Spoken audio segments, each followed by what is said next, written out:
Vamos a dar comienzo a una conferencia más dentro de las actividades culturales que estamos haciendo durante todo el año con motivo del 500 aniversario del nacimiento del historiador Bayo.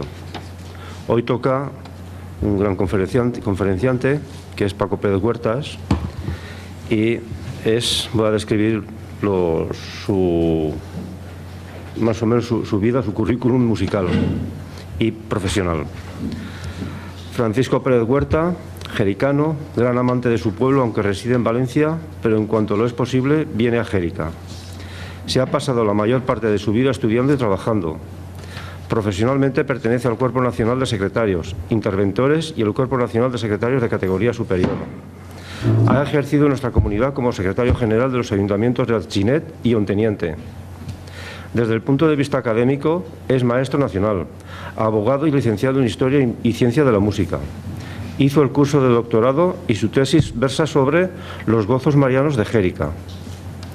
Es un estudioso de nuestra historia, teniendo como hilo conductor la música y las campanas.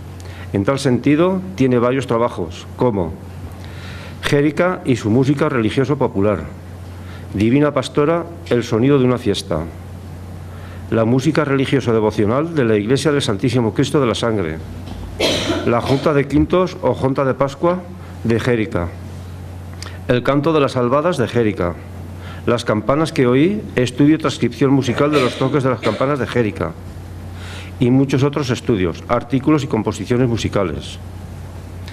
Es un experto organista y tiene el mérito de haber descubierto y transcrito la obra musical de don Francisco Durán, un músico jericano del siglo XVIII, que fue organista del Patriarca en Valencia.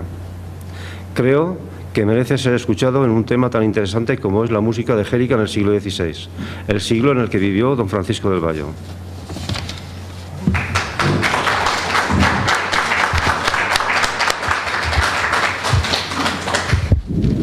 Gracias, Jesús. Cuántas cosas saber de mí. ¡Qué barbaridad! Bueno, buenos días a todos. Primero quiero hacerles una advertencia sobre la imagen que ustedes ven en la pantalla. Tenemos un órgano que era el órgano de Jérica, el último que hubo de tubos. Es el órgano barroco. No es un órgano renacentista. Pero el órgano renacentista estaba en el mismo sitio que ese. Y es igual que era este, a excepción de que este tiene trompetería, la verán ustedes ahí, es esto que sobresale, la trompetería, que es propia del barroco, pero no del Renacimiento. Lo demás es prácticamente igual. O sea, lo he traído como imagen porque es la única que tenemos de un órgano de tubos en la iglesia. No es muy buena la fotografía. Está tomada de una fotografía, de otra copia, de otra copia, de otra copia. Me parece que me llegó la 8ª copia. Al final era todo negro. Bueno, hubo que retocarla, pero sí que nos da una imagen de lo que era el órgano de Jérica, el órgano de tubos. Luego tienen dos pentagramas ahí. Son copia del estribillo. Luego iremos al villancico. Del Riu Chiu, es del Duque de Calabria, del cancionero de Uppsala o del Duque de Calabria o de Venecia o el cancionero de Valencia, como le quieran llamar, es el mismo. Y abajo tienen un cantoralo, un libro de coro. De todo esto vamos a hablar, en fin, a lo largo de esto, bueno, lo que nos dé tiempo. Bueno, no sé, he dicho buenos días, supongo, ¿no? Sí que lo he dicho. Vale. Vamos a hablar de música. Y al hablar de música nos lleva lo primero a hablar o a entender de qué es lo que nos dice la música. La música nos dice que la palabra música deriva del griego musiké, que a su vez deriva de la palabra musa, y que musa hace referencia a las 9 hijas de Zeus y Mnemósine. Son las 9 musas que inspiraban a los artistas griegos, artistas, músicos, pintores, escritores, poetas. Cada musa tenía una misión que cumplir, proteger al artista e inspirarle. Bueno, pues 2 de estas musas eran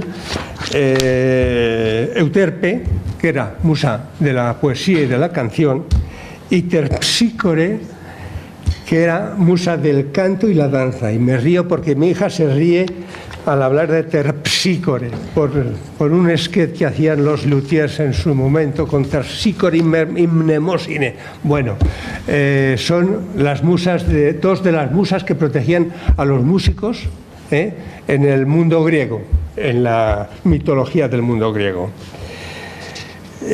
Yo quisiera mandarles un mensaje antes de nada, antes de empezar con esto, y es que quisiera hacerles llegar que la música no es solamente cosa de músicos, que también, es también.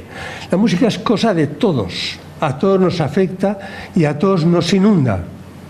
Vamos a proyectar unas fotografías ahora para demostrarles que la música está en la vida de todos nosotros. Desde los primeros tiempos de los primeros hombres se servían de cualquier cosa, de con los instrumentos que hoy llamamos idiófonos, pero en aquel tiempo eran un palo dando contra otro palo, simplemente. Ese era un instrumento de música.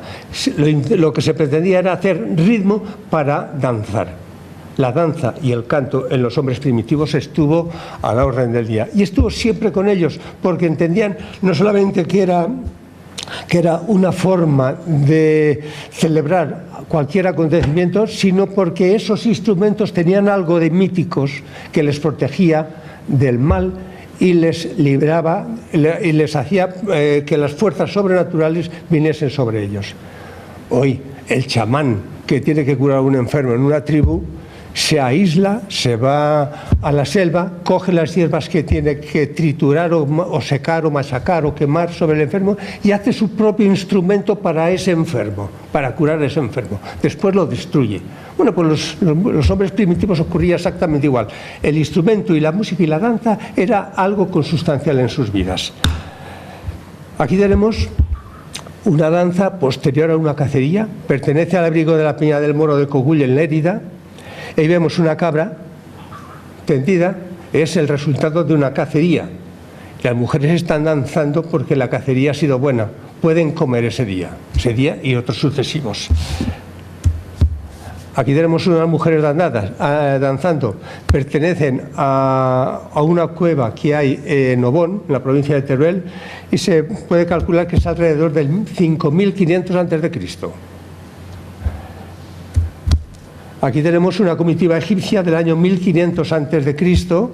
Ahí tenemos un arpa, una lira, un instrumento de cuerda que no sé lo que será, y un aulós que está tocando una muchacha. El aulós es ese instrumento que tiene dos partes, ahora lo veremos en otra imagen. Estamos en 1500 a.C.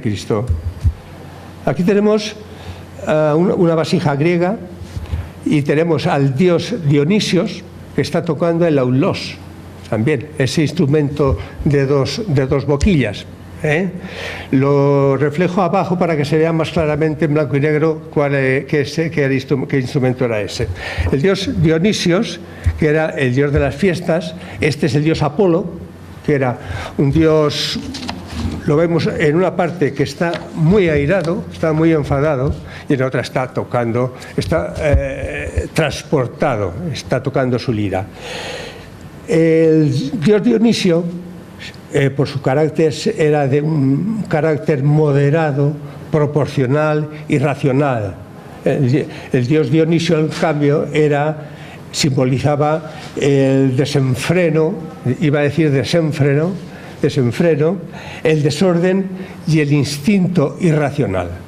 Fíjense ustedes, de estas dos palabras de estos dioses, Dionisios y Apolo, un filósofo alemán, Nietzsche, tomó los adjetivos derivados de sus nombres para definir dos temperamentos de hombre, que es el dionisiaco y el apolíneo, como temperamentos de qué es lo que significaba ese temperamento traído de la mitología de los dioses.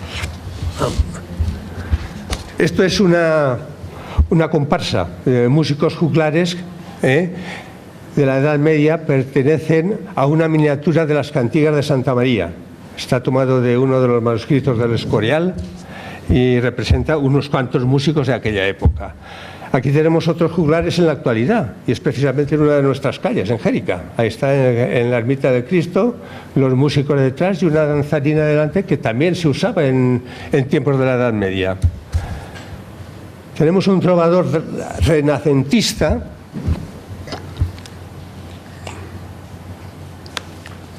perdón. Lo traigo porque el trovador era un artista que viajaba de acá para allá, que copiaba lo que oía en otros sitios y lo llevaba al sitio de su origen. Son los grandes propagandistas de la música de la Edad Media y posteriormente del Renacimiento. Y luego tenemos un trovador actual, o sea, los cantautores actuales, que conocemos muchos. Bueno, una danza popular de Bruegel de 1525 aproximadamente, y una danza de palacio del siglo XV. Fijaos la diferencia que hay entre la danza de la izquierda, la danza popular y la de palacio. Eran completamente distintas, aunque luego se confundieron. Obra de los juglares y de los trovadores. Luego se mezclaron. La popular subía a palacio y la de palacio bajó al pueblo. Aquí tenemos el sonido de las campanas de Xérica, que también es música, es festivo. Aquí tenemos un coro cantando en la procesión del Cristo de Xérica. Es la música que también nos invade. Una jota de Pascua en las Tres Heras en el año 1958. Supongo que conocéis a alguien de aquí. Bueno, continuamos con la música alrededor de las personas.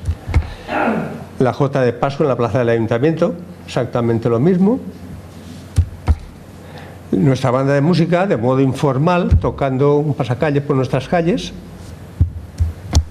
Hombre, la banda de música uniformada esperando la salida de una procesión. La banda de música en un concierto en el certamen provincial de bandas de Castellón de 2018. Y aquí está Claudia interpretando algo de Bach en el órgano de la parroquia. Bien. Volvemos al siglo XVI. Voy a dar un pequeño salto sobre lo que significa hoy la música. La música hoy es ciencia, es arte, es creación artística, es objeto del pensamiento, hablamos de filosofía de la música, es formación, es diversión, es entretenimiento, es una forma de conocer la idiosincrasia de los pueblos a través de la etnomusicología, es una forma de curación. Ya los griegos hablaban de catarsis de la música, la catarsis de la música. Hoy se están haciendo verdaderos logros en el ámbito musical con la musicoterapia. También sirve para eso la música. En definitiva, es una de las bellas artes que utiliza algo tan sutil como el sonido para crear belleza y para expresar sentimientos. Decía San Isidoro de Sevilla, creo recordar, que a menos que el hombre recuerde los sonidos, estos desaparecerán con el tiempo, porque no tenemos forma de dejarlos por escrito. Y es verdad, el sonido no se puede escribir. El poeta, el artista, el pintor, utiliza los pinceles y con los pinceles y con los colores nos da imagen de profundidad, nos crea perspectiva, nos da dónde está la luz, solamente jugando con los colores. El escultor, con una pieza de mármol, es capaz de hacer una figura y está ahí siempre la podemos observar. La música no. La música deja de existir en cuanto es interpretada. ¿Por qué? Porque es sonido. Y el sonido no lo podemos escribir, ni lo podemos expresar de ninguna manera. Simplemente podemos expresar con unas imágenes o con unos signos lo que representa ese sonido. Por ejemplo, el sol, lo empezamos con un puntito en la línea del sol, pero ese sol es distinto según lo interprete un bajo o una soprano. Luego, no significa un sonido. Sabemos que es la nota sol, pero será distinto según quién la interprete. Voy a dar un salto en el tiempo. Hemos hablado de música, sabemos un poquito más de música, y voy a irme al Renacimiento, que es lo que nos va a ocupar de ahora en adelante. El Renacimiento puede dejar pasar por alto lo que significó políticamente, socialmente, culturalmente, para centrarme en lo que significó desde el punto de vista musical. El siglo de oro cronológicamente comprende mediados del siglo XIV hasta finales del siglo XVI. El siglo XVII empieza el barroco y cronológicamente, o sea, está entre los dos puestos, final de la Edad Media, final del Ars Nova y comienzo del barroco. Ese periodo, que son 150 años aproximadamente, es lo que abarca el Renacimiento musical. En España el Renacimiento fue un poco tardío, no fue tan pronto como en Italia, pero da la circunstancia de que en España el Renacimiento coincidió con nuestro siglo de oro. Es como decía el viejo profesor, miel sobre miel, es decir, siglo de oro y Renacimiento. Y para que vean que eso es cierto, les voy a leer unos cuantos nombres de personas de aquella época. Fijaros, en el ámbito de escritores tenemos Cervantes, Calderón de la Barca, Tirso de Molina, Santa Teresa de Jesús, San Juan de la Cruz, Fray Luis de León, Quevedo, Lope de Vega. O sea, no se puede pedir más.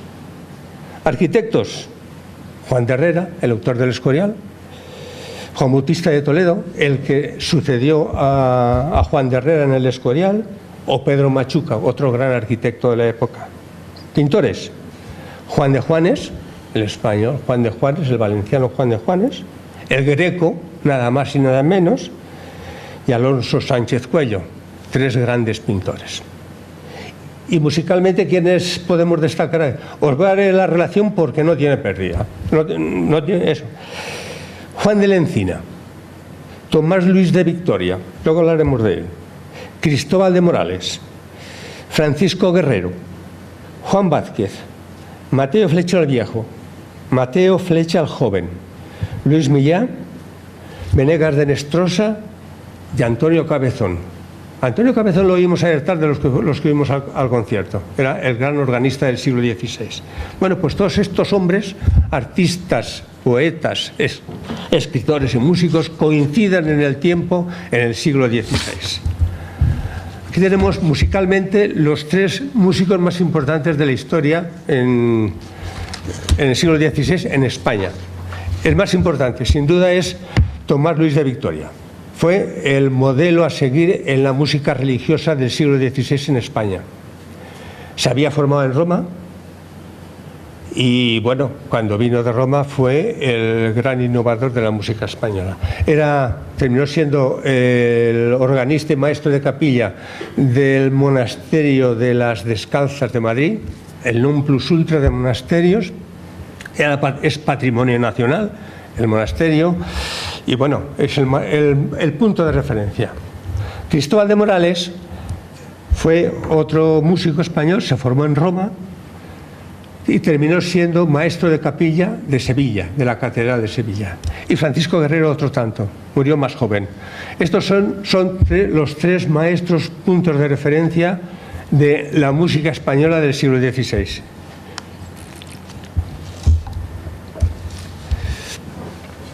Hay algunos músicos por aquí, entonces me vais a permitir que me extienda un poquito en las características de la música del Renacimiento.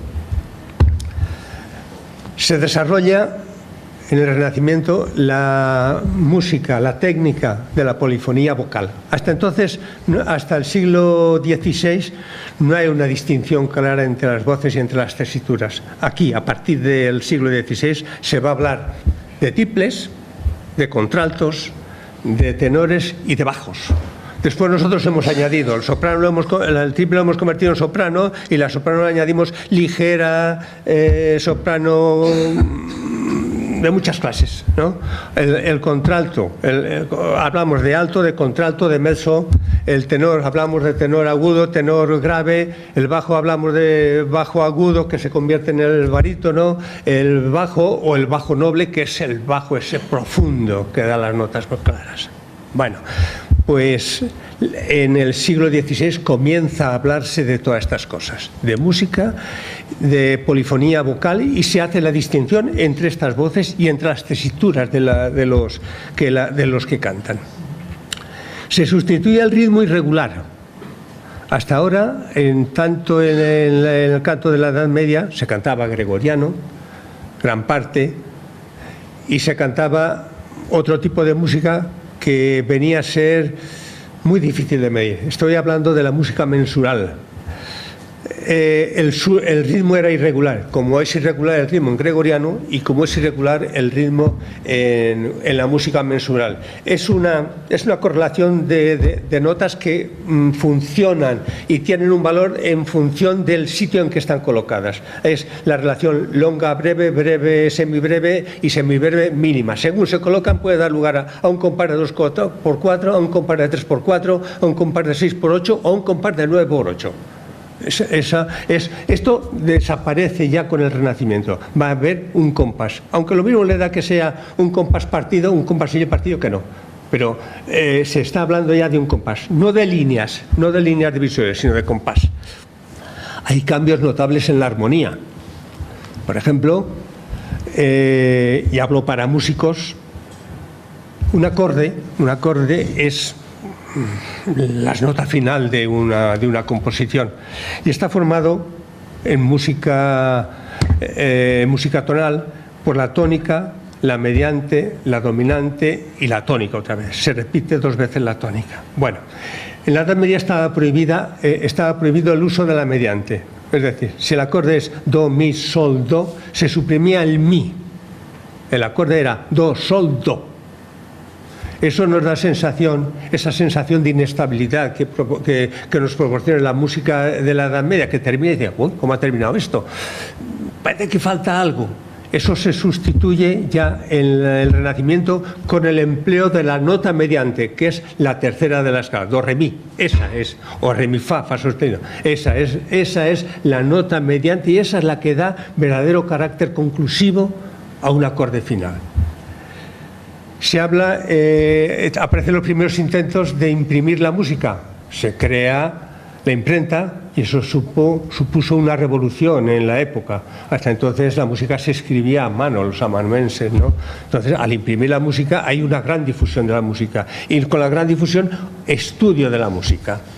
El músico se hace sedentario, el artista hasta entonces iba de aquí para allá, pero donde lo contrataban, ahora se pone al servicio de alguien, de la iglesia, sobre todo de la iglesia, o de los grandes señores, los nobles que tienen sus capillas. Surge la música instrumental. Hasta ahora no se había escrito nunca, no se había compuesto nada para música, para instrumentos.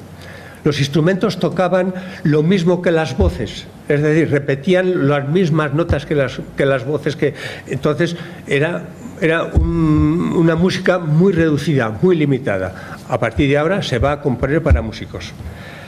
Los mayores logros en la música renacentista se consiguen en la música religiosa. ¿Por qué? Porque la música religiosa reside en catedrales, monasterios, abadías, templos de gran importancia, y ahí está su escuela de música, y ahí se forman los músicos y ahí se compone para la iglesia, aunque después muchos de ellos se componen para música popular y música profana, pero ahí por ejemplo, el Patriarca solamente se componía por los compositores que estaban en el Patriarca, solamente se componía para la escolanía del Patriarca. Se componía música religiosa exclusivamente y en latín solamente. Así que en la capilla de la catedral se componía de todo, pero en el Patriarca eso, lo cual nos indica que verdaderamente ahí estaban los grandes avances de la música, se producían ahí, en la música religiosa.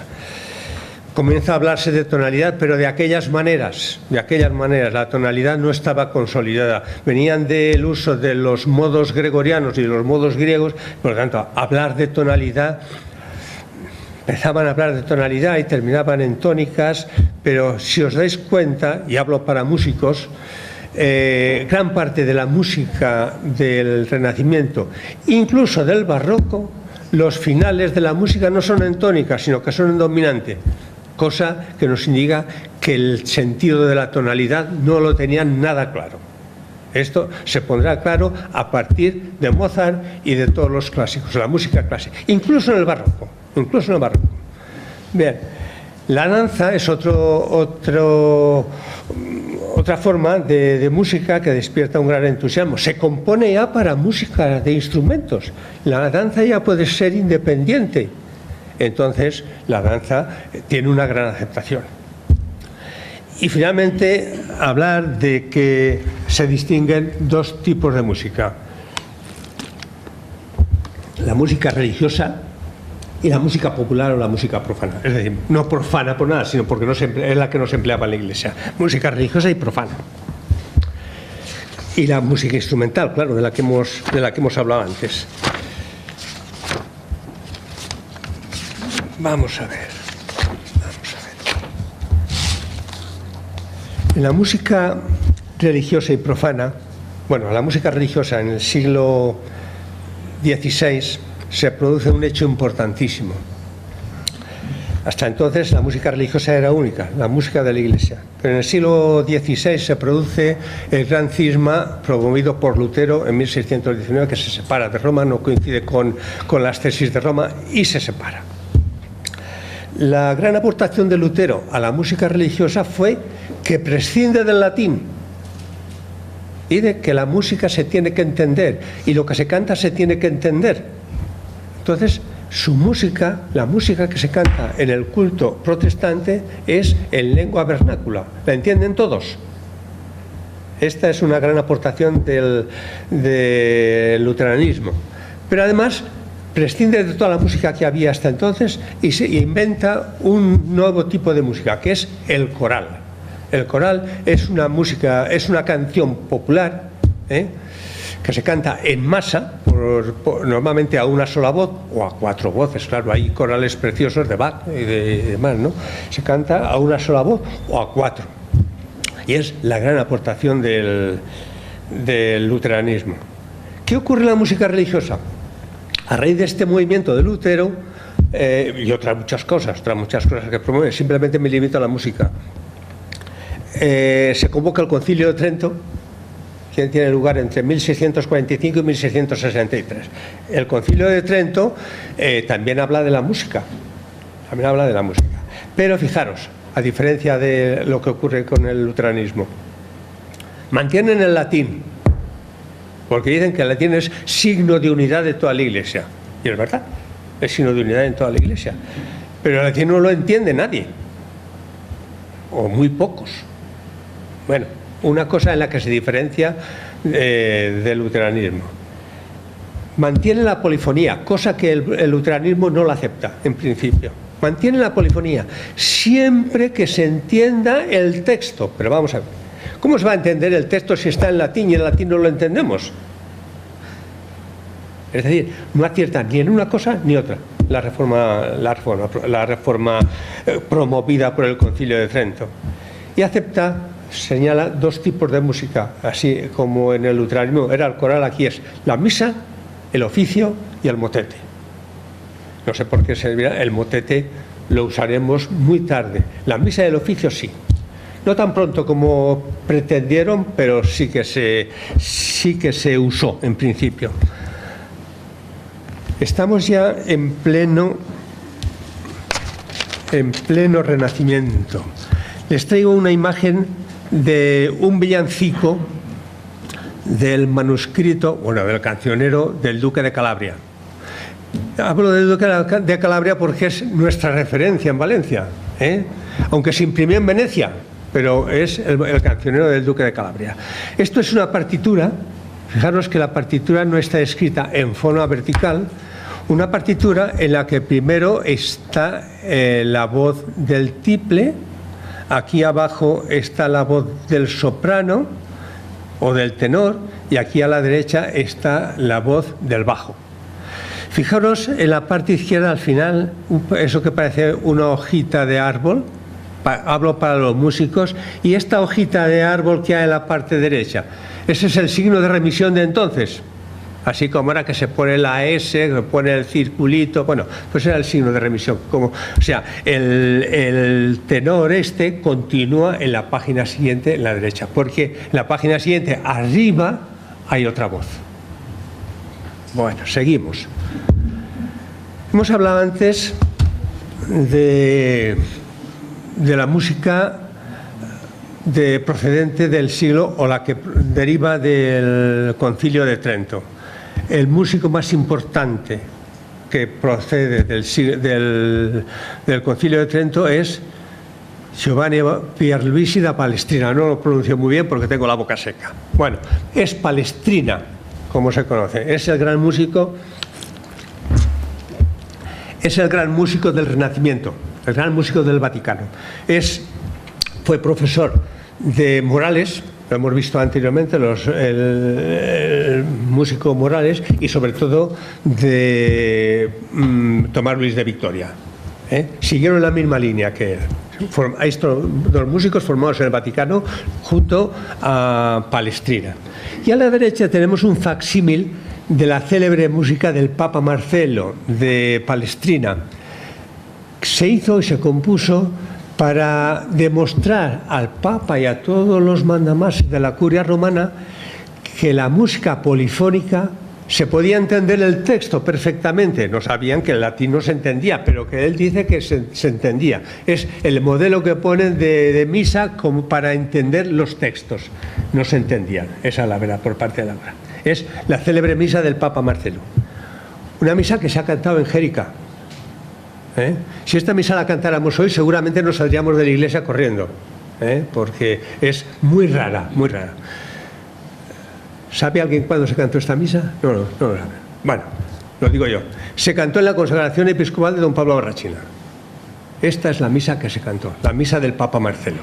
Bueno, como nota curiosa y como anécdota. Volvemos al siglo XVI, algo pasa por aquí. Bien. Vamos a ver, hasta ahora hemos hablado de música renacentista y de música en general. Vamos a ver la música engérica en el Renacimiento. Os digo lo mismo que he dicho antes. El órgano barroco de Gérica es el que aparece ahí. Es la fotografía que me proporciona Tilano, que creo que está por ahí. No sé por dónde porque lo he visto entrar. Bueno, era mala la fotografía, entonces es malo esto, pero es lo único que tenemos. Este es el órgano barroco. Lo he traído porque es el lugar que ocupa el órgano renacentista.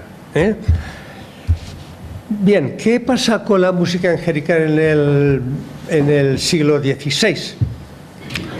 Pues la primera noticia que tenemos de la música angélica en el siglo XVI nos la proporciona, ¿cómo no?, don Francisco del Bayo. Don Francisco del Bayo, que en el año 1576, por ejemplo, escribe para nosotros, nos deja el testimonio este. Dice, hallándose, leo lo que él escribe y leo en español actual, para que nos entendamos todos. Dice, hallándose nuestros mayores con algún alivio, que cierto lo habían bien menester según por estos mis escritos se ha visto, determinaron, en aumento del culto divino, hacer unos órganos en nuestra Santa Iglesia y para el tañedor fundar un beneficio. Y fue hecho lo uno y lo otro, como parece por un acto de fundación que recibió un Sanahúja notario a 5 días del mes de mayo de 1502. Las notas del cual notario tiene el clero en dicha parroquia o en dicha iglesia. Eso es lo que nos dice sobre la construcción del primer órgano. No, perdón, no hace falta que tengamos esto. Hay que hacer un par de advertencias en relación con este hecho. En 1502 se crea el órgano, se crea, no se renueva. Es nuevo y dice, se hicieron unos órganos, no se hicieron unos órganos, varios órganos, se hizo un órgano el cual venía a tener como si fuéramos 2 órganos, lo explico a continuación. El órgano grande de tribuna, que es el órgano de tribuna, grande, y este pequeñito que hay aquí como metido en un cajón, que se llama entonces y ahora se llama cadireta. Ese es como si dijéramos un órgano pequeño dentro del órgano grande. Tiene otro teclado distinto y tiene registros distintos. Ese órgano es a lo que se refiere. Se hicieron unos órganos y es una expresión que estaba en todos los contratos de construcción de órganos de la época. Les leo, por ejemplo, se ve en la construcción del órgano de la Catedral de Valencia, se habla de en relación con els órganos que volem fer, los órganos que queremos hacer. Bueno, se refiere a esto. Xèrica ha sido un órgano, pero como si fuera partido en dos, pero juntos, en un solo instrumento. ¿Qué pasa después? El beneficio del órgano. Se ha dicho que se hizo el órgano, pero también se creó un beneficio para el tañedor, para el organista. Y sigo leyendo lo que nos dice, lo que escribió para nosotros don Francisco del Vallo. El dicho beneficio fue dotado por 10 libras de renta sobre la universidad, y después la fábrica de la iglesia acude y da 3 libras, y la compañía de Nuestra Señora acostumbra a dar 2 libras, que todo monta 15 libras. Está ordenado en dicha fundación y justificación e institución que en caso de vacación sea preferido el hijo natural de esta nuestra villa, y no habiendo una, llama a los hijos de lugares de la tenencia de esta nuestra villa para ocupar este puesto. Está haciendo una descripción del puesto en primer lugar en lo referente al pago. Un órgano era un puesto relativamente bien pagado. Habla de 15 libras anuales. Por ejemplo, en la iglesia de Villarreal, la parroquia de Villarreal, al año se pagaban 18 libras. ¿Por qué? La libra equivalía, lo tengo aquí apuntado, no quiero que se me olvide, la libra equivalía a 1,25 sueldos. Por tanto, en Xèrica se pagaban 300 sueldos al organista al año, relativamente bien pagado. Hay que hacer el puesto de organista sin duda estuvo cubierto hasta el año 1851. Estuvo cubierto, hablo de un clérigo, hasta el año 1851, año en que el concordato con la Santa Sede eleva a la parroquia de Xèrica, hace una reestructuración de las parroquias. A partir de entonces se suprimen muchos beneficios. Entonces, sin duda se suprime el beneficio de organista, pero pasa a ocuparlo un civil, un seglar. El primero que tenemos noticia es un tal Justo Sánchez, que tenía la misma retribución que el sacristán mayor, como organista. Bueno, hace una reestructuración de las parroquias. Xèrica se eleva a la categoría de arzobispado, de arciprestazgo, comprende todos estos pueblos de nuestra comarca, y de las parroquias también las divide en distintas clases. Por ejemplo, Xèrica se convierte en parroquia de término arciprestazgo y Begís se convierte en parroquia de término, también con la misma categoría que la de Xèrica, aunque no es arciprestazgo. Luego está Vivers, que se convierte en primera categoría, Caudiel en primera categoría, Benafer en segunda, distintas categorías. Pero las dos parroquias más importantes del arciprestazgo van a ser Xèrica y Begís. Parece mentira, pero así es. Así se señaló por la aplicación del concordato. Bien, dicho esto, ya tenemos el órgano, ya tenemos el organista. Vamos a ver cuál era la música religiosa que se cantaba en Xèrica.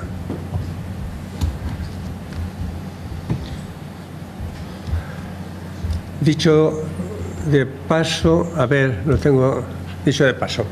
La música en aquel entonces se conservaba o se escribía en lo que se llamaban libros de coro. El libro de coro lo tenemos ahí a la parte superior izquierda, es un libro de coro. Se escribía la música en notación cuadrada y debajo el texto en escritura gótica. Eran libros de gran tamaño de 1 metro, de 90 centímetros, que se ponían en el facistol, fijaros, Jérica había un facistol, fijaros en este cuadro, lo que pasa es que se cortó, ahí donde marca el cursor, hay como un atril grande y un libro puesto, un libro de coro puesto. Bueno, ese atril grande es el facistol. Ahí se colocaban los libros de coro para que pudiera ser visto por todo el clero y poder cantar. Aquí tenemos a la derecha un grupo de monjes cantando, fijándose en el libro grande que tienen delante, el libro de coro, que está colocado sobre un gran atril, que es el facistol también. Y para que nos demos idea de lo que era el libro de coro, aquí tenemos un monje, está guardando en su archivo uno de los libros de coro, o sacando, no sé, ese era el tamaño. Eran de pergamino, estaban encuadernados en piel, en cuero, con apliques y con remaches de bronce, eran una pasada, eran verdaderas joyas, hechos a mano, iluminados, bueno, verdaderas joyas. Ese era el libro de coro. ¿Y qué se cantaba en Jérica? En Jérica, según la relación que nos da don José María Pérez Martín, y otra vez hay que recurrir muchas veces a don José María Pérez Martín, teníamos libros desde mediados del 1400 hasta el 1600, tenemos libros de coro. Pero los libros de coro de Jérica solamente venían referidos al canto del oficio. ¿Qué era el oficio? El oficio era el canto de las horas canónicas que se hacía en la iglesia. Por la mañana se cantaban prima, tercia, y por la noche, por la tarde sexta, vísperas completas, etc. Eso era el oficio. Lo mismo que cantaban los monjes en los monasterios o los canónigos en las catedrales. Eso era el oficio. Una cosa la misa y otra el oficio, que era el canto de las horas canónicas. Bien, ninguno... He repasado muy minuciosamente la relación que nos da don José María Pérez Martín. Ninguno de los libros que se encargaron para Jérica contenía canto gregoriano para la misa. Ninguno de ellos. Y escasamente contenía canto gregoriano para el oficio, porque todo eran textos, no musicados, textos. Había alguno musicado, pero era uno, que yo sepa. Uno de la relación que nos da José María García, José María Pérez Martín. Luego, tenemos que tener presente que la música en Jérica en el siglo XVI, gregoriano no era, o si era gregoriano, era un gregoriano cantado de memoria. No se tenían libros de gregoriano. ¿Qué pasa? Pues ocurre un hecho muy importante en esta época, que es que Cisneros era el jefe supremo de la Iglesia, bueno, jefe supremo y jefe del gobierno, fue el regente. Mandó en su momento, murió en 1517, manda en su momento que en todas las iglesias se cante gregoriano. Pensemos, manda que se cante gregoriano. Si manda que se cante gregoriano es porque no se cantaba gregoriano. Vamos, pienso yo. Pero es que también lo pensaban los demás. El gregoriano en aquel momento estaba totalmente decaído, no se cantaba en ningún sitio, se cantaba de memoria, pero como no se cantaba, llegó a perderse de la memoria. Lo que decía, si no lo retenemos en la memoria, se pierde. Efectivamente, se perdió, prácticamente se perdió. Lo que ocurre es que cuando el Concilio de Trento dice que se cante gregoriano, se impulsa que se cante el gregoriano, los músicos oficiales del Vaticano hacen verdaderos estragos con el gregoriano. Cortan, eliminan, melismas que desaparecen, bueno, hacen un verdadero desastre. Tanto es así que 70, 80 años después el canto gregoriano ya no existe prácticamente. Se llamaba canto llano, pero el canto llano que ello no decía nada a nadie.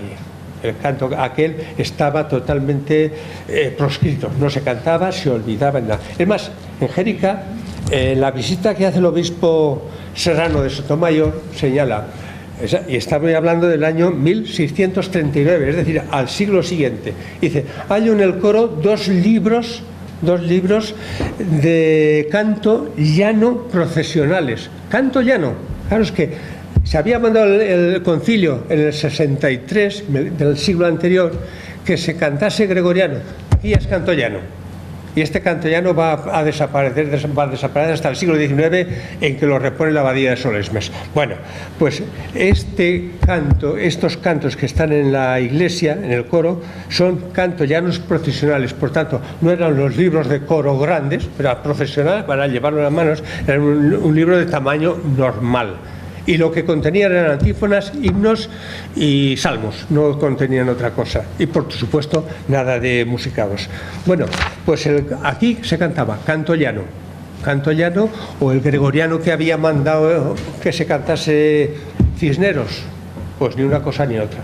Cisneros no acertó ni en ordenar el canto gregoriano, ni en ordenar que se recopilase todo el canto hispano-visigótico que existía hasta entonces. ¿Por qué? Porque ocurre un problema. El canto visigótico, lo mismo que el gregoriano, se cantaba de memoria. Los libros de canto visigótico procedían del siglo X.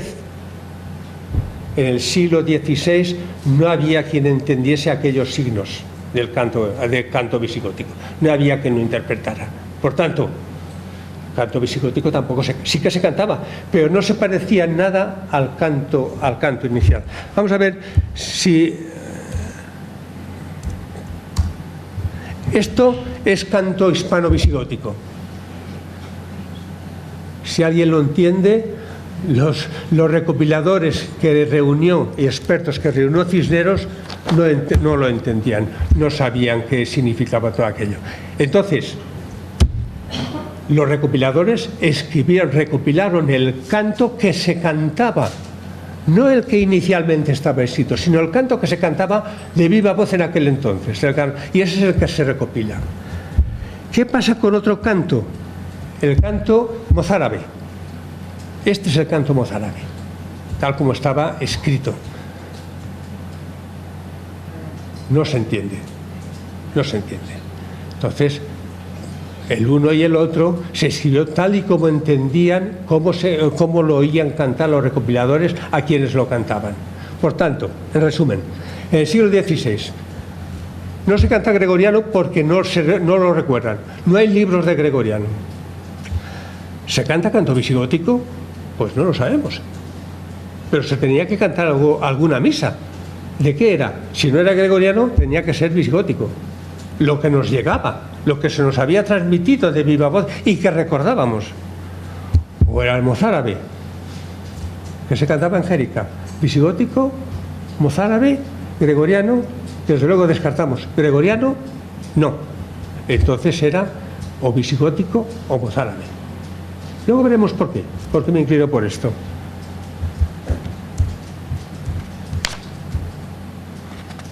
Así, estos.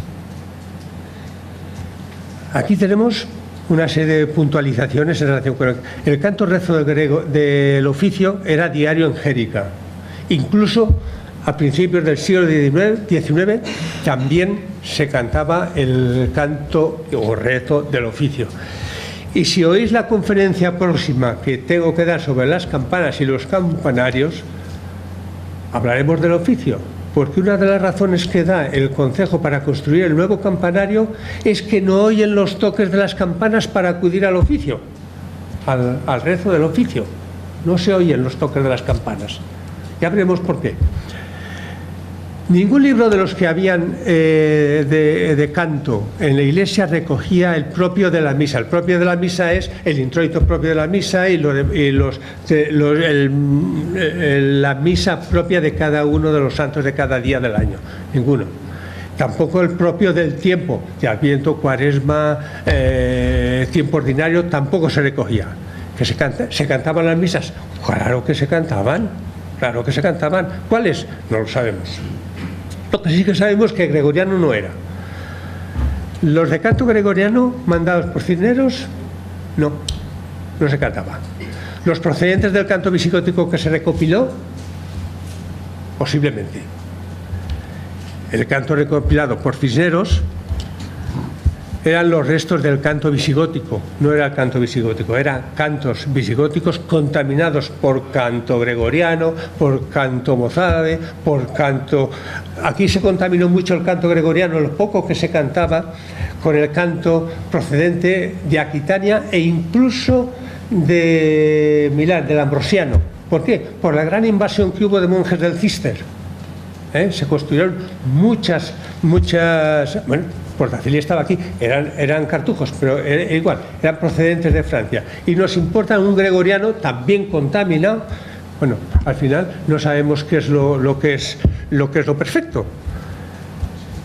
Los libros de coro, repito, eran todos referidos al oficio. No hay libros con el propio de la misa del tiempo de más. Bueno, ya lo he dicho, no hay ningún libro de Kyriale. El Kyriale comprende el Kyrie, Santo, Benedictus, lo que hoy llamamos la misa para los músicos.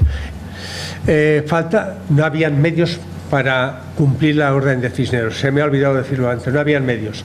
Ni habían clérigos que supiesen gregoriano u otro canto, ni habían medios para comprar libros de gregoriano, porque tampoco se hacía. Un libro de estos de coro valía una fortuna el hacerlo. Entonces las iglesias trataban en hacerlos. El gregoriano era prácticamente decadente, no se practicaba. A partir del siglo XVI el gregoriano deja de cantarse. El repertorio hispano-mozárabe estaba muy extendido y se cantaba de memoria y transmisión por oralidad. Los restos del repertorio musical de Xérica, ¿cuáles son? Vamos a ver. Yo no sé, esto es muy importante, estas conclusiones que hemos llegado es muy importante. Os voy a leer una conclusión, porque no quiero que se me olvide nada. Es decir, estamos ante una probabilidad admisible en gran parte, por la que la misa se cantaba de acuerdo con los cantos y formas tradicionales, tan arraigados durante siglos en nuestras iglesias. Y no era gregoriano, se cantaba de memoria, pero no era gregoriano. No era posible eliminarlos de un plumazo, no valía decir, Cisneros, que se cante gregoriano y esto no, eso era imposible. Porque tampoco había un sustituto de ese canto. Deberemos concluir que el canto de la misa era el correspondiente a un gregoriano arcaico o mezcla de este con el canto hispánico y el hispano-mozárabe. Esto es muy importante. Esto es muy importante. ¿Por qué? Miren ustedes. Aquí sobre la mesa tengo un dossier que es este. Es muy breve, tiene 62 folios, de los cuales 32 corresponden a un estudio inicial y los 32 o 30 restantes corresponden a la música antigua que se cantaba en Xérica, por lo menos hasta mediados del siglo XIX, hasta que estuvo don Vicente Alcalá en Xérica. Cuando marchó don Vicente Alcalá, dejó de cantarse música antigua. Por ejemplo, dejó de cantarse el Regina Coeli, dejó de cantarse el oficio de exequias, dejó de cantarse un montón de cosas. Bien, pues aquí están recogidos toda esa música antigua, ¿tá? Desde el principio hasta el final, lo que está vinculado con la misa y lo que no está vinculado con la misa. Hay un Regina Coeli, que es el Regina Coeli que como canto antiguo cantan los peregrinos de Useras en su ascensión a la ermita de San Cristóbal, de San Juan Bautista, perdón, allá al Peñagolosa, cantan un Regina Coeli en el que el aleluya es el mismo que se cantaba en Xérica estando don Vicente Alcalá, el mismo. Lo tienen ellos como un canto antiquísimo. Luego el de Xérica también será antiquísimo. Los peregrinos de Useras cantan el Ne Recorderis, un responso que era el Ne Recorderis. Se cantaba en Xérica en todos los entierros, todos. Cuando llegaba la comitiva fúnebre a la plaza de la iglesia, se cantaba ese responso siempre. Ellos lo tienen como canto antiquísimo. Luego el de Xérica también es antiquísimo. Ellos tienen otros cantos que son los que cantan en las estaciones que efectivamente son medievales, eso no hay quien lo dude. Pero hay cantos que son de esa época. Entonces el Ne Recorderis nuestro también es como el de ellos y el Regina Coeli también es como el de ellos. Luego nuestra música también es tan antigua como la de ellos. en algunos aspectos. Bien, yo no puedo decir que esto sea canto hispano o canto hispano-mozárabe. No puedo decirlo porque me falta base científica para decirlo. Y porque para eso habría que hacer un estudio fraseológico, melismático, cadencial, rítmico de toda esta música, es decir, lo que sería una tesis doctoral, un estudio académico en condiciones. Y entonces podríamos saber lo que es esto. Un estudio no está hecho, yo no lo voy a hacer, pero puede hacer si se desea. Y es la música antigua de Jérica.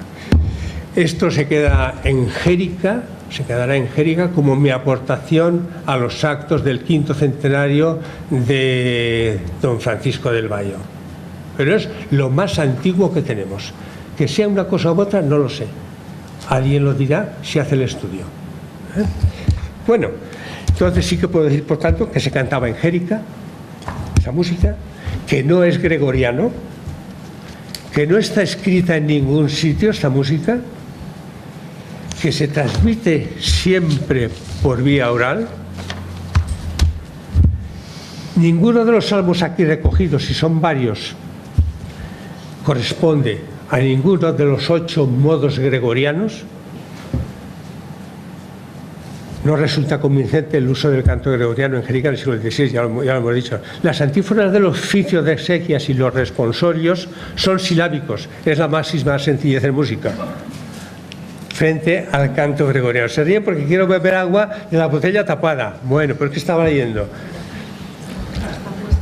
Es decir, estamos en lo que se refiere al canto ante la ley del mínimo esfuerzo. Cantar lo que he aprendido de memoria, sin preocuparme de lo que pueda haber de más. ¿Esto qué quiere decir? Hay unos modelos tipo para adaptarlas al canto gregoriano, que los hemos oído siempre. Es el introito de la misa, la epístola, himnos y antífonas. Había un himno que se cantaba en todas las procesiones que había por parte de los curas. Se cantaba en todas las procesiones. La música era la misma. Lo que cambiaba en la letra, lo que se cantaba era el himno de vísperas de la fiesta del Santo, pero se adaptaba a esa melodía. Se cantaba aquí, se cantaba en Chelva, en Ademuy y en Alpuente, en todos los sitios. Bueno, también está escrito aquí.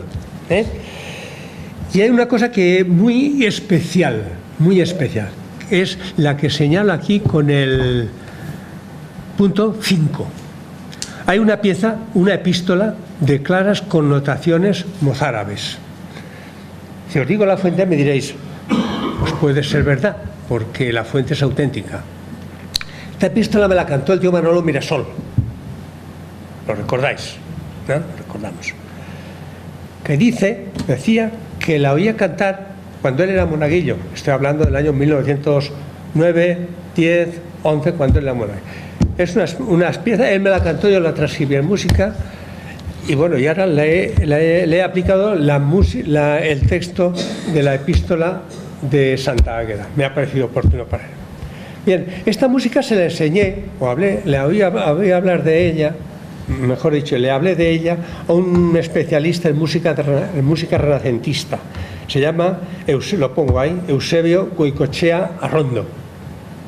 Y me dijo, Paco, ¿esto es mozárabe? Digo, ¿cómo que mozárabe? Si esto es la que se cantaba en mi pueblo a principios del siglo XX. Dice, no, ¿esto es mozárabe? Esta cadencia final es mozárabe totalmente. Una opinión en la que coincide también Roberto Madrid, catedrático de clave del Conservatorio de Valencia y profesor de Historia de la Música. Entonces, tenemos aquí una epístola mozárabe, según estos señores. Yo no soy especialista, pero según estos señores, sí. Entonces, ¿qué es lo que se cantaba en Jérica? ¿De dónde procede? ¿Cómo se extendió? ¿Cómo llegó aquí? ¿Cómo se conservó hasta el siglo XX? Es la música antigua, parte de la música antigua. Y aquí se queda, y dicho queda, a disposición de cualquiera que quiera estudiarla. ¿De acuerdo? Bien, termino con la música con la música religiosa. Me queda poco tiempo. ¿Qué pasa con la música popular? Hemos visto antes unos juglares y un trovador. Estos eran los corravediles de la música en aquella época.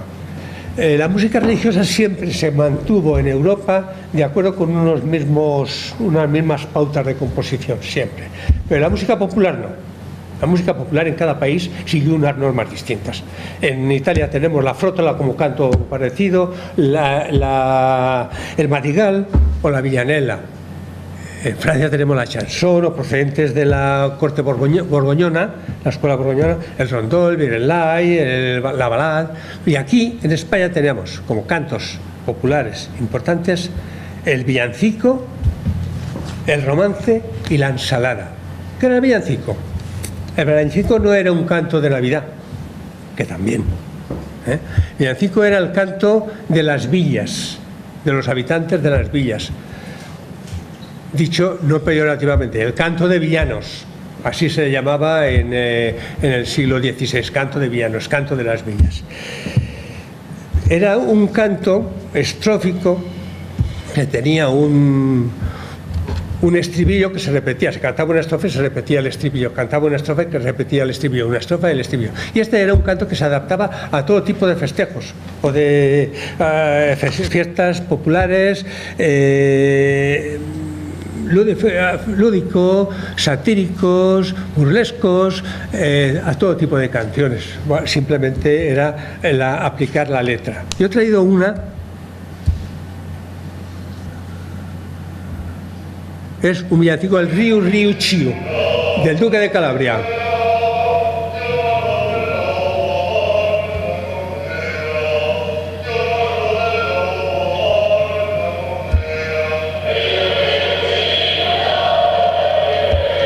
Esto es el estribillo.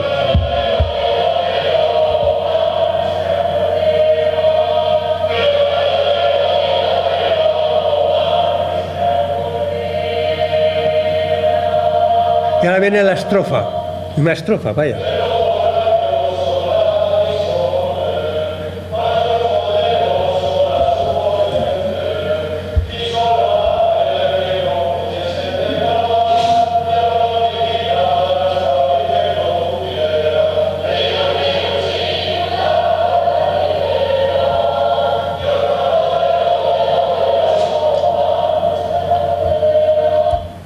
Bueno, vale.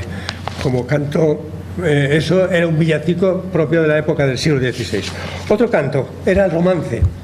El romance es una relación, es un relato de un hecho histórico o un hecho de leyenda sometido a rima, a una rima libre y a una métrica. Por tanto, era aplicable cualquier tipo de música que tuviera 8 compases. Normalmente 8 compases, los versos eran octosílabos, 8 compases, 4 compases por verso, y cualquier canto, cualquier melodía que tuviera esa medida musical era aplicable a cada canto. Se cantaba también sobre lo mismo. Eran hechos de leyenda, hechos históricos importantes, hechos amorosos, infidelidades, deslealtades, cantos satíricos. Esto era el canto, el romance.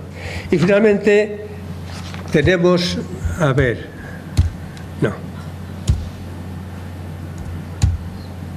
esto es que no lo entiendo yo. Vale, y finalmente tenemos otro canto que era la ensalada. La ensalada tenía dos formas. La ensalada en la que se unen un canto con otro de distintos, lo que hoy se llamaría un pupurri de cantos seguidos uno detrás de otro, o dos cantos que se mezclaban. Un grupo cantaba un canto y otro grupo reconoceréis que era un canto humorístico, de fiesta, de juerga y de gamberrismo, diría yo, pero bueno, eso era. Dos cantos por gente que está en un mismo sitio cantando cosas distintas. Bien. No me queda más que añadir dos cosas. Hemos visto el canto popular. Otra cosa muy importante era la danza y el baile. La danza y el baile, que en principio había una clara distinción entre el baile de salón, o de la nobleza, y el baile popular. Se danzaba, pues, prácticamente de todo. Bailaban. Y también digo, el baile de salón bajaba al baile de polo y el baile de polo se bailaba en el baile de salón, con el tiempo se igualaron. ¿Qué se bailaba? La alemana, el currante, la zarabanda, la giga, el rondó, la pavana, la gallarda, la chacona. Eran ritmos distintos, pero de hecho se bailaban como mejor parecía, ni más ni más menos, más ni más menos. Hay dos danzas importantes que son la pavana, sí que quiero hablar un poquito de ella. La pavana era una danza lenta, majestática, bueno, tanto como majestática no, pero tenía un carácter exhibicionista. La pavana era el primer baile que se hacía en una fiesta, encabezado por los anfitriones de la fiesta, en el que bailaban y se exhibían, pavonearse, de ahí viene la palabra pavana, a lucir sus joyas, sus peinados, sus vestidos, y a continuación de ellos, cuando llevaban un tanto danzado, pues aparecían un hijo o una hija que les acompañaba en la danza. La finalidad era exhibirse. Eso es la pavana, un baile lento. Vamos a ver un modelo de pavana. Digo que debe ser una pavana viuda, un baile de pavana viuda, porque solamente aparece la mujer.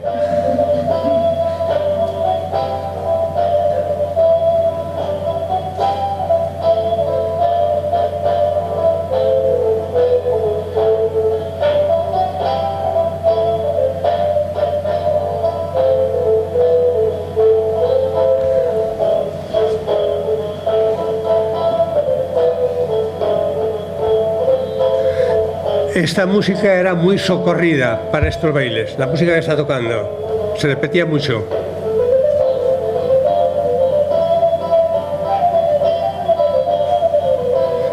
Aquí tenemos a Narciso Yepes con su guitarra de 8 cuerdas.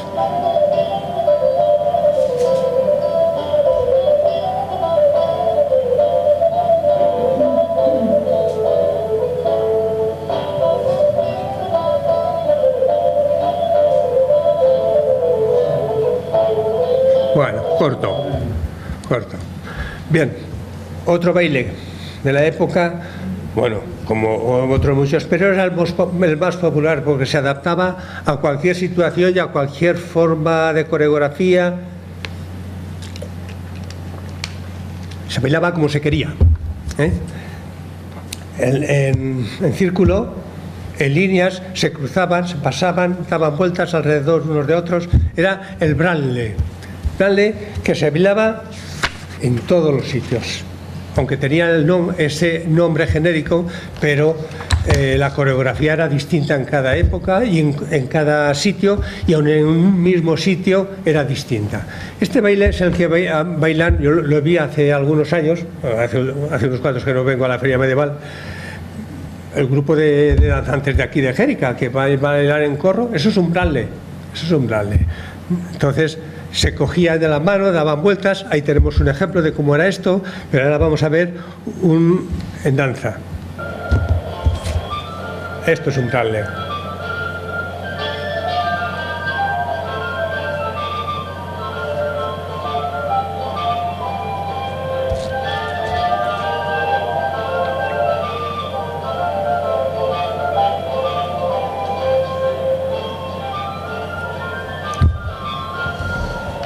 Bien. Creo que está visto. Volvemos a la página anterior. Esto es lo que se bailaba en Xérica en el siglo XVI. Ahora, ¿qué tocaba? ¿Qué tocaba en Xérica en el siglo XVI? Tendría que haber algún músico, ¿no? ¿Algún músico? Yo no he encontrado nada sobre los músicos de Xérica en aquel entonces, no lo sabía. Lo único que sé que había era un organista. Eso sí. Entonces, lo único que he encontrado ha sido un documento que nos lo proporciona don José María Pérez Martín, como siempre, y lo voy a leer porque es el contrato por el que el documento por el que se contrata a un tamborino, se le llamaba en aquella época tamborino, y es el que tenía obligación de tocar en las fiestas, en todas las fiestas del año, en las bodas, en Xérica, en las fiestas. Bien, el documento Dice así. Está tomado de don José María García, don José María Pérez Martín, ¿no? Está editado en la Sociedad Valenciana de Cultura, la Sociedad Castellonense de Cultura. Dice: yo, Domingo Pérez, vecino de Puebla de Arenoso, de mi cierta ciencia, me afirmo con vosotros, Gonzalo de Mora y Miguel Romero. Estoy leyendo en español actual, porque si no nos entenderíamos mucho.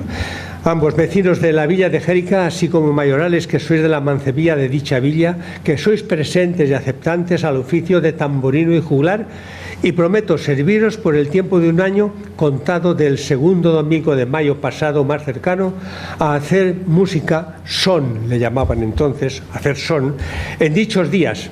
Y si acaso fuera de que alguno de los mozos que hay en dicha mancebía en este tiempo haré son en las bodas, dándome a cambio 2 reales para un par de zapatos, y que os obliguéis a darme por soldada, por dicho tiempo, 110 sueldos de moneda pagaderos en 3 iguales pagas. Esto es 36 sueldos, 8 dineros en el día de Santa María del mes de agosto próximo, y otros 36 sueldos y 8 dineros al cabo de año. Y si yo fallare por negocios míos algún día que no sonare, tocase quiere decir, prometo enmendarlo y me obligo a cumplir con mi persona y bienes y otros tenidos o por tener donde fuere. Y nosotros, Gonzalo de Mora y Miguel Romero, mayorales sobredichos, aceptamos y recibimos a vos, el dicho Domingo Pérez, el dicho oficio de tamborino con los pactos y condiciones sobredichos, y prometemos pagar los dichos sueldos y dineros en los términos y con satisfacción de todos, con renuncia al juez y fuero y obligaciones a nuestras personas y bienes, etcétera, tal como termina cualquier contrato de la época. Esto es el contrato. Pero hay unas especificaciones del concejo en relación con las fiestas y los bailes que se van a celebrar que me gustaría leerlas. Son 2 o 3 cositas. Bueno, se tocaba en todas las fiestas del año de la Iglesia, de las fiestas que la Iglesia manda tener por fiestas. Las fiestas principales de Pascua, de la Virgen María, Corpus Christi, San Juan de junio. Los juglares deberían desempeñar su oficio gratuitamente en la villa y fuera de la villa durante 3 leguas alrededor de la villa. Si había alguna boda, estaban obligados a tocar en ella. Y se les daría un salario de 3 sueldos en sustitución de los 2 reales para un par de zapatos. El concejo hace unas especificaciones sobre el lugar en que debían celebrarse los bailes. Y este regocijo juvenil, como él lo llama, y dice: velando por la honestidad de este género de reuniones entre jóvenes de distinto sexo, propicios a seguros peligros y lamentables excesos, cuando se celebren en lugares apartados de toda vigilancia y favorecidos por la nocturnidad. Y establece que los días en que sonaren hayan de ser en la plaza o en la carrera mayor, sonando entre las 12 y 1 horas de mediodía, y en la tarde antes de la cena en la forma acostumbrada. Es decir, no hay nada nuevo bajo el sol, como comprobáis. Esto recordará a muchos jóvenes del siglo pasado, los años 40 y 50, que esto había que cumplirlo. Bien, yo esto lo que me ha dado de sí la música del siglo XVI, y agradeceros el que me habéis escuchado. Y nada, si alguien quiere hacer alguna cosa, pues que lo diga, yo le contesto si lo sé.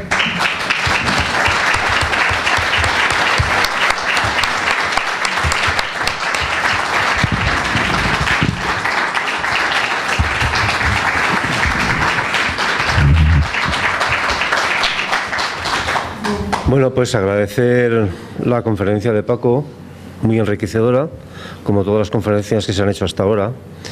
También decir que seguiremos, aparte con esta semana, el sábado que viene hay un teatro en la Plaza de la Libertad que también narrará la historia de don Francisco del Vallo.